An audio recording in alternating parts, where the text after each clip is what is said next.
জানি আরাধ্যা জগৎজননী বড় মায়ের আতুল চরণে প্রণাম জানি, পরম পূজ্য পাদ বরদার চরণে প্রণাম জানি, পূজনীয় আচার্য দেবের চরণে প্রণাম জানিয়ে সকলকে আনন্দিত জয়গুরু বলে আলোচনা প্রসঙ্গে দ্বিতীয় খণ্ডে 5ই পৌষ 1348 সাল শনিবার।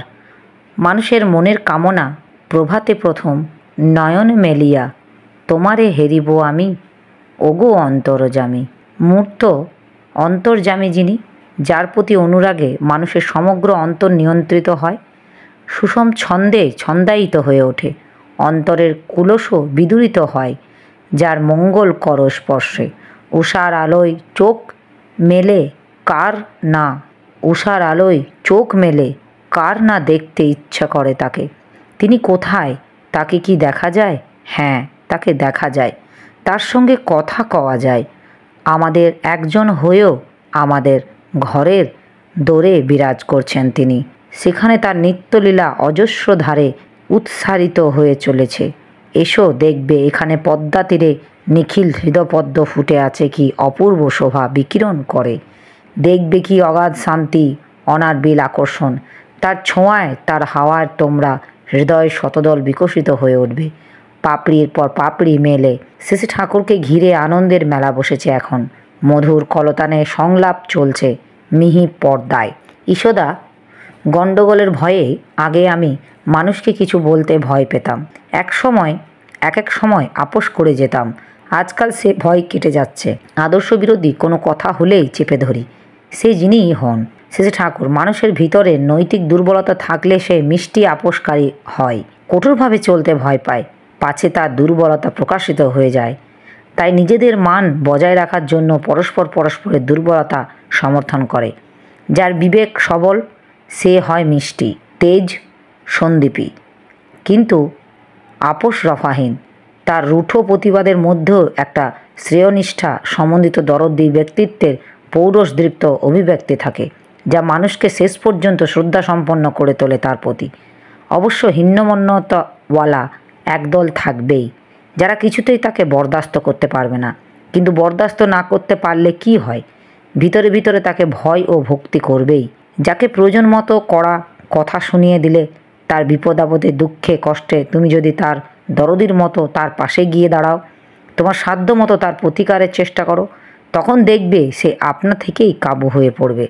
কেষ্টদা, শোনা যায় হিটলার নাকি যাকে ধরে একেবারে বাঘের মতো ধরে। এর মিষ্টতা, নামগন্ধতা সেখানে পাওয়া যায় না।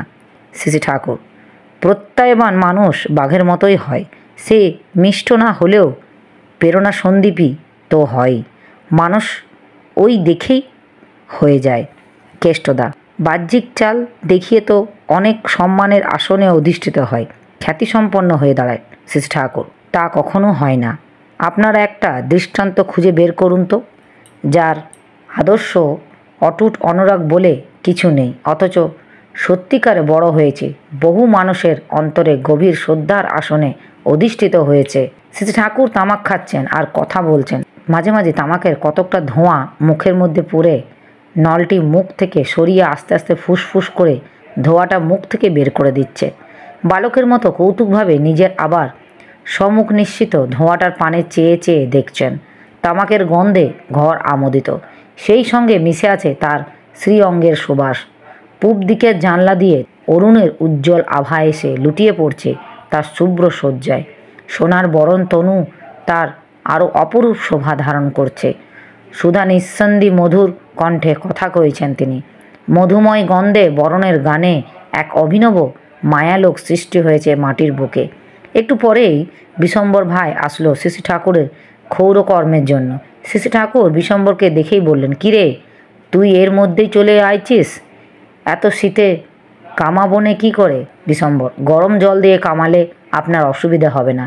সেই বুধবার কামিয়েছেন, আজ শনিবার, 3-4 দিন ধরে দাড়ি আর কত বড় হয়ে গেছে।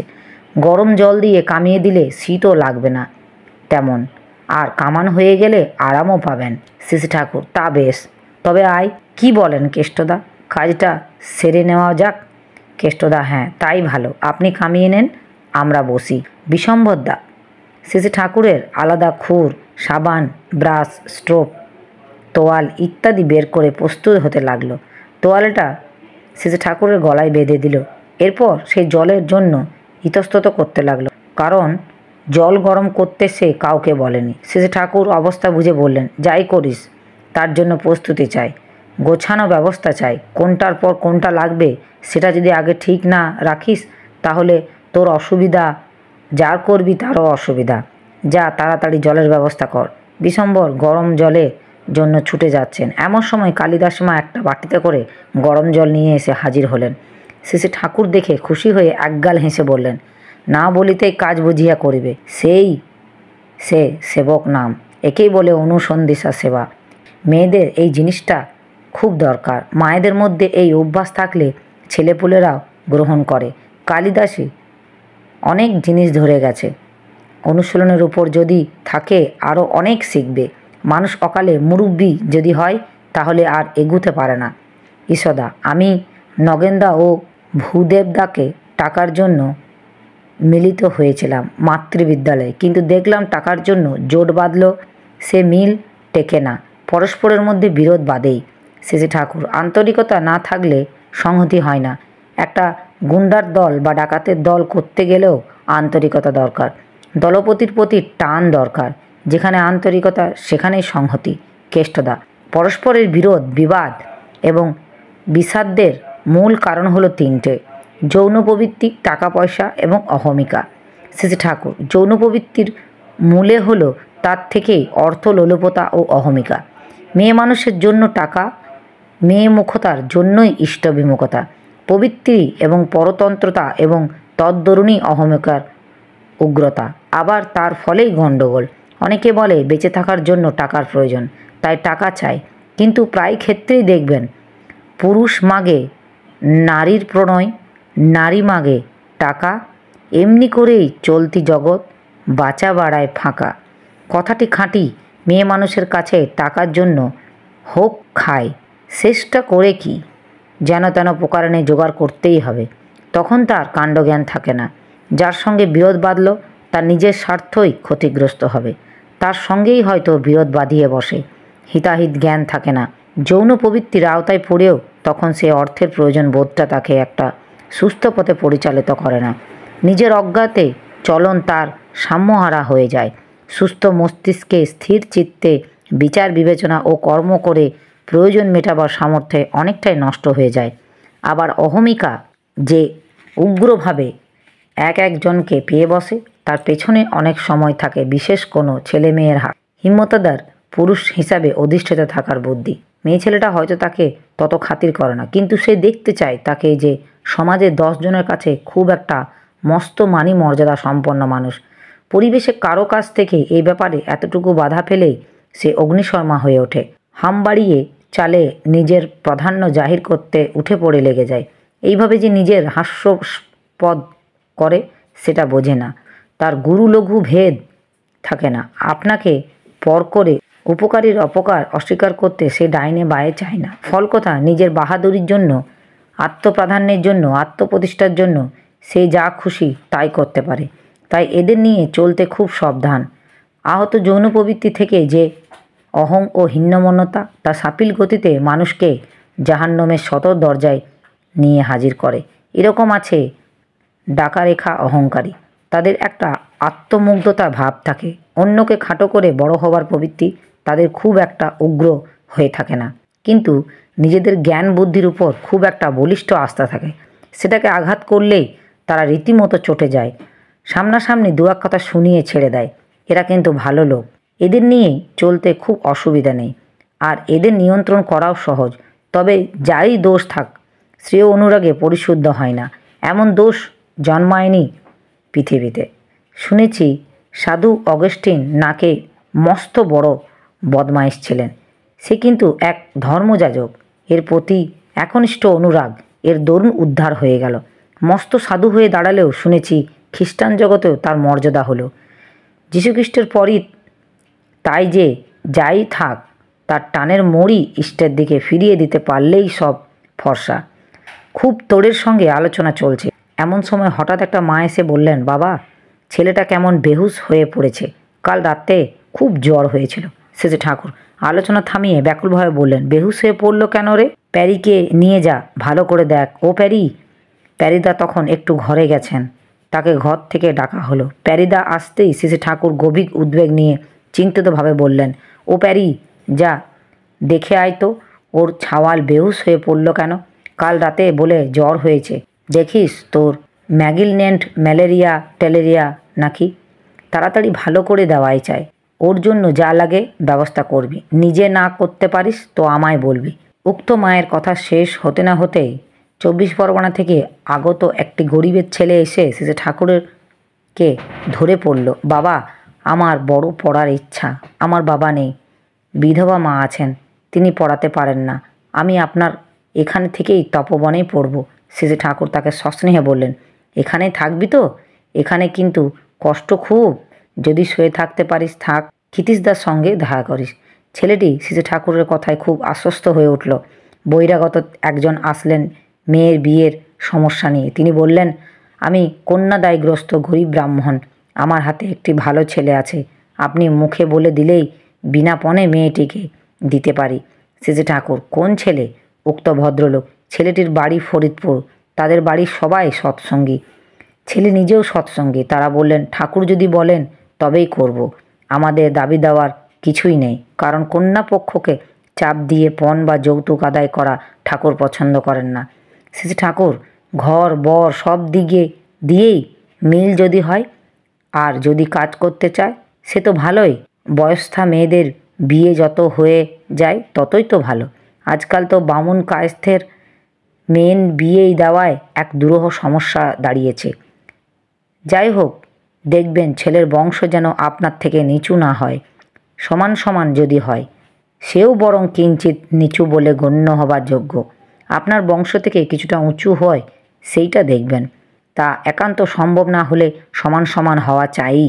আর ছেলে মেয়েদের স্বাস্থ্য, বয়স, চরিত্র, প্রকৃতি, শিক্ষা ইত্যাদি সঙ্গতির দিকে লক্ষ্য রাখতে হয়। উক্ত ভদ্রলোক বংশের দিক দিয়ে ঠিকই আছেন। ওরা আমাদের থেকে উঁচু। শ্রী ঠাকুর, দেখে শুনে যদি পছন্দ হয় করেন গিয়ে।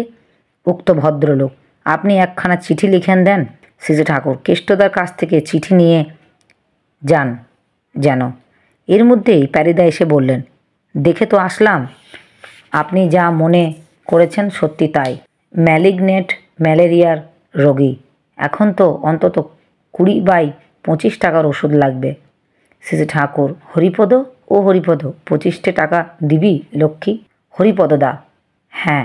শ্রী ঠাকুর, তাহলে এখনই নিয়ে আয়। হরিপদদা ঘর থেকে টাকা নিয়ে আসতেই শ্রী ঠাকুর বললেন, প্যারির হাতে দে।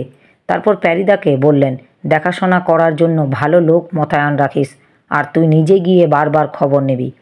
বরফের দরকার হলে কাউকে ঈশ্বরীকে পাঠিয়ে বরফ আনবার ব্যবস্থা করবি। প্যারিদা, হ্যাঁ।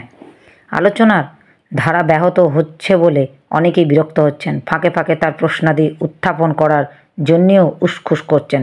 কিন্তু শ্রী ঠাকুর সেদিকে বিশেষভাবে লক্ষ্য না দিয়ে পীড়িত আর্ত এবং অর্থার্থীদের যারা এসে পড়েছে তাদের জন্য যথোপযুক্ত ব্যবস্থা করতে ব্যস্ত। তা না করে তার সোয়াস্তি নেই। সবাই মনে করছেন এখনকার মতো ঝামেলা কেটে গেল, এইবার আবার আলোচনাদি শুরু হবে। এমন সময় শৈলমা এসে কোন দিকে লক্ষ্য না করে হঠাৎ কেঁদে পড়ে বললেন, ঠাকুর, নিস্তারিণী আমাকে যা তা বলে অপমান করে। এ কিন্তু আমি সইব না। আপনি এর প্রতিকার যদি করেন ভালো, নয়তো আমি কিন্তু ছাড়ব না। শ্রী ঠাকুর হেসে বললেন, আমি কি করব রে? তোকে নিস্তারিণী অপমান করে আমি তা করব কি? তোকে খুব ভালোবাসি কি না, তাই তার অধিকার দেখায় তোর ওপর। তা তুই চটিস কেন? আর চটিসই যদি তাকে বলিস না কেন? পাছে পীড়িত চটে যায়, তাই তাকে বলতে সাহস পাই না। যত ঝাল আমার উপরেই ঝাড়, তাই না? শৈলমা, ছাই ভালোবাসি আমি ওকে। ওই উল্লতের সঙ্গে আবার পীড়িত? শ্রী ঠাকুর মধুর কণ্ঠে বলেন, ওকে ছাড়া তো তোমার চলে না। শৈলমা, ওই তো আমার পদে পদে ঘোরে, আমি ওকে থোড়াই কেয়ার করি। এরপর ইদায়েলি একটা গ্রামস্থ মুসলমান এসে জানালো তার একখানা ঘর তোলা দরকার, সাহায্যের প্রয়োজন। শ্রী ঠাকুর তখন ভবানী দেখে ডাকিয়া তাকে প্রয়োজন মতো সাহায্য করতে বললেন। নিরন্তর চলছে তার এ দান, সেবা, সম্প্রেষণা, অন্ন, বস্ত্র, বাসস্থান, ঔষধ পত্র, অর্থ, শিক্ষা এবং সদুপদেশ। ইত্যাদি সর্বপ্রকার বাস্তব সাহায্যে দানে তিনি জাতি ধর্ম এবং নির্বিশেষে প্রত্যেকটি প্রয়োজনে পীড়িত নরনারীকে অক্লান্তভাবে পুষ্ট এবং সমৃদ্ধ করে চলেছেন। অজস্র অবিরাম তার এই অবদান। নিজের শরীরের মানুষের কোনো ক্ষত হলে মানুষ যেমন তা সারাবার জন্য উঠে পড়ে লাগে, প্রত্যেকটি ব্যক্তি যে কোনো প্রকারই দুঃখ ব্যথা থেকে তার নিরসনের জন্য তিনি মরিয়া হয়ে ওঠেন। উপস্থিত দাদা, ভাই, বোন, মায়েদের আমার রানন্দিত জয়গুরু।